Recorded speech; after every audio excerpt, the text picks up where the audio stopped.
Hello! Ngayon ay tapos na kami sa recognition at dahil honor si James Rowan Tino, Abantino ay isa lang ang pwedeng sumama sa sinihan. Isa lang ang pwedeng isamang parents. So ako lang. So kaya wala akong kuha nung lumarampa dahil bawal. Dahil sa inyo daw naka picture-picture yon. Parang ganun video din.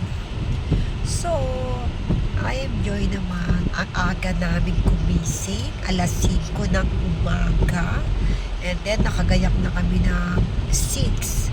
So, exact 7, kailangan ay nasa National University ka na sa Baliwag, NU. So, hindi naman traffic, kaya saktong 7, hindi kami late.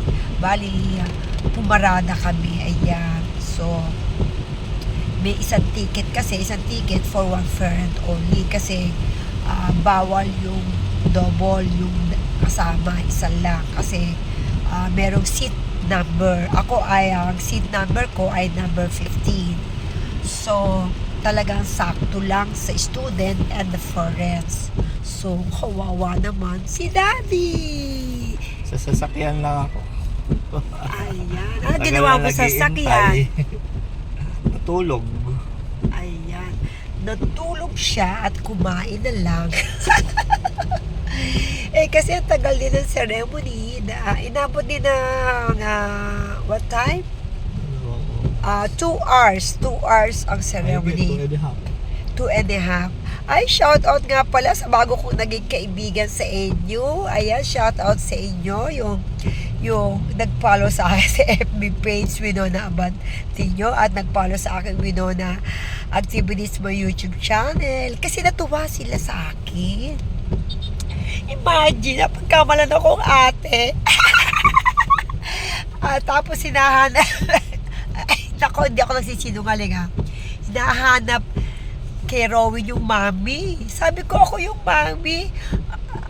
Tapos nung rumarapa na kami, sabi ng mga teacher, ay ate mo, Rowan. Ay, Diyos ko, talaga naman ang puso ko, kabog-kabog na ganyan. 100% na embrace ko tuloy yung mga teacher. Kasi sabi, mukhang ate mo lang siya. O, narinig mo, Rowan, ha? Kapatid mo ako. Sabay biro ko, kapatid mo ako, ha?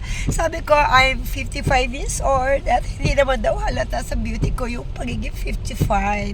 Sabi ko kasi model tayo, modeling and fashion ang ating tema sa FB page and my YouTube channel. Kaya mga kabataan dyan, mukha akong bata. Kaya, thank you sa mga followers ko na mga edad 16 to 65 years old. Marami natututunan ng mga kababaihan sa akin kung paano ma-maintain ang pagiging model, yung pagiging masaya, and always think positive para lalo tayong bumata 100%. Hindi lang yan. Kahit saan kayo pumunta, mga BFF friends, we need to smile and talk to other people. Kasi alam nyo guys, mga BFF, lahat na pinupuntahan ko, kahit saan ako pumunta, Luzon, Visaya, Mindanao, o all over the world man yan, we have new friends, new BFF. Kasi ganyan ako, hindi pwedeng sa isang lugar ay wala akong maging kaibigan. Bakit? Sabi nga ni Lord, love all the people. Kaya we need to become a BFF friends. So, BFF ko lahat ng tao sa mundo kasi dapat naman talaga friendly tayo. Kaya nga ang pagiging friendly ay isa rin sa nakakabata yan. Siyempre, hindi ka nabubuhay nasa sarili mo lang, hindi ka nag-iisa. So ako, kahit mapunta ako sa Baler o saan man lugar, we have new friends. We have a new BFF. So yun ang kailangan. So ngayon dito sa ANU, marami na akong friends. Shout out sa mga taga ANU mommies at mga teachers dyan at mga student dyan. Shout out to all of you. Please follow my FB page kung nanonood ka ngayon at nagandahan ka sa aking mga tips kung paano ka babata, ma-maintain kahit 55 o 60 ka na, you look younger, you look 40. Oh, diba? So, dahil mukha daw akong ate, feeling ko 30 lang ako. Nako, di ba, Rowie? 30 lang ang edad ko. So, I'm so happy. Kaya, love lang. Eka nga, love lang to all the people you met. Para at least kahit pa paano, nakakadagdag ano yan bata yung meron kang kausap, kabanding.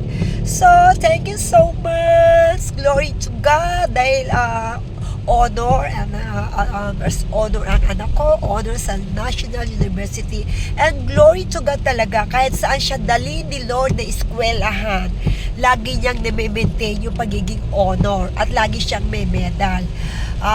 Glory to God, sinasamahan siya ni Lord sa kanyang pag-aaral. At hindi lang yan, I declare maging sa ibang bansa ay mamimaintain niya yung 97 plus na grades.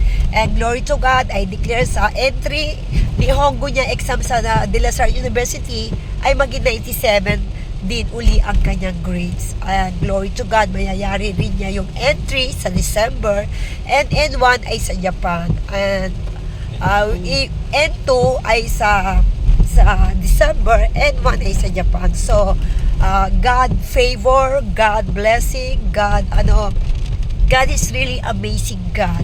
So, ano man ang hingi natin sa kanyang pangalan, ay ibibigay niya. So, mga BFF friends, huwag kayong mahihiyang manalangin at humingi sa Diyos. At dahil ang Diyos, nag-iintay lang ng communication sa inyo. You always talk to God, prayer to God, thanksgiving to God, and always, communication pa. Kasi communication is the key of everything. Kahit sa family, pag walang communication, doon nabobrok lahat ang pamilya kapag walang pag-uusap. Ang pag-uusap ang susi para ang lahat ng problema ay malutasan. At para alam din, ganun din pag may problema tayo, may mga bigatin tayo na hindi natin kaya, ibigay natin kay Lord yan. At si Lord ang bahala ng solve yan. So, bye-bye! Umuulan na! Thank you so much!